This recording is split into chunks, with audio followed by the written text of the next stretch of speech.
उत्पत्ति 35। तब परमेश्वर ने याकूब से कहा, यहां से निकलकर बेतेल को जा और वहीं रह, और वहां परमेश्वर के लिए वेदी बना, जिसने तुझे उस समय दर्शन दिया जब तू अपने भाई एसाव के डर से भागा जाता था। तब याकूब ने अपने घराने से और उन सब से भी जो उसके संग थे कहा, तुम्हारे बीच में जो पराये देवता हैं उन्हें निकाल फेंको, और अपने अपने को शुद्ध करो और अपने वस्त्र बदल डालो, और आओ हम यहां से निकलकर बेतेल को जाए। वहां मैं परमेश्वर के लिए एक वेदी बनाऊंगा, जिसने संकट के दिन मेरी सुन ली और जिस मार्ग से मैं चलता था उसमें मेरे संग रहा। इसलिए जितने पराये देवता उनके पास थे और जितने कुंडल उनके कानों में थे, उन सभी को उन्होंने याकूब को दिया, और उसने उनको उस बांज वृक्ष के नीचे जो शेखेम के पास है गाड़ दिया। तब उन्होंने कूच किया, और उनके चारों ओर के नगर निवासियों के मन में परमेश्वर की ओर से ऐसा भय समा गया कि उन्होंने याकूब के पुत्रों का पीछा न किया। याकूब उन सब समेत जो उसके संग थे कनान देश के लूज नगर को आया। वह नगर बेतेल भी कहलाता है।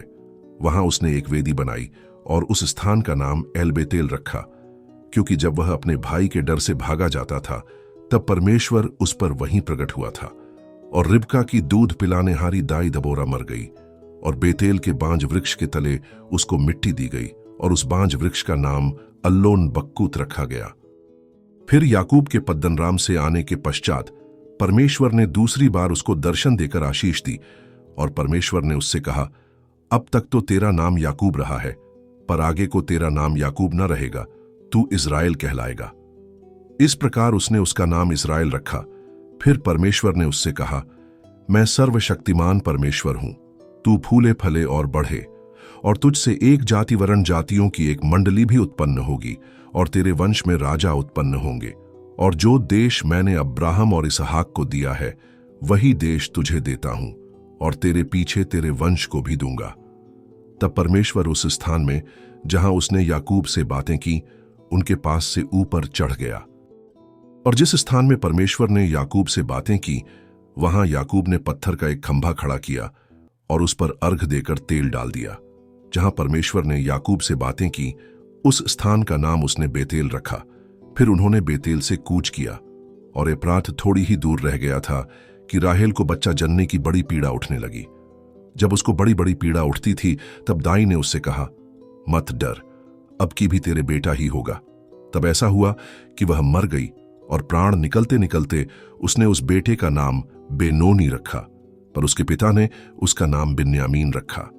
यों राहेल मर गई, और एप्रात अर्थात बैतलहम के मार्ग में उसको मिट्टी दी गई। और याकूब ने उसकी कब्र पर एक खंभा खड़ा किया। राहेल की कब्र का वह खंभा आज तक बना है। फिर इस्राएल ने कूच किया और एदेर नामक गुम्मट के आगे बढ़कर अपना तंबू खड़ा किया। जब इस्राएल उस देश में बसा था तब एक दिन ऐसा हुआ कि रूबेन ने जाकर अपने पिता की रखैली बिल्हा के साथ कुकर्म किया, और यह बात इस्राएल को मालूम हो गई। याकूब के 12 पुत्र हुए। उनमें से लिया के पुत्र ये थे, अर्थात याकूब का जेठा रूबेन, फिर शिमोन, लेवी, यहूदा, इस्साकार और जबूलून। और राहेल के पुत्र ये थे, अर्थात यूसुफ और बिन्यामीन। और राहेल की दासी बिल्हा के पुत्र ये थे, अर्थात दान और नप्ताली। और लिया की दासी जिल्पा के पुत्र ये थे, अर्थात गाद और आशेर। याकूब के ये ही पुत्र हुए जो उससे पद्दनराम में उत्पन्न हुए। और याकूब ममरे में जो किर्यतरबा अर्थात हेब्रोन है, जहां अब्राहम और इसहाक परदेशी होकर रहे थे, अपने पिता इसहाक के पास आया। इसहाक की आयु 180 वर्ष की हुई, और इसहाक का प्राण छूट गया और वह मर गया, और वह बूढ़ा और पूरी आयु का होकर अपने लोगों में जा मिला। और उसके पुत्र एसाव और याकूब ने उसको मिट्टी दी,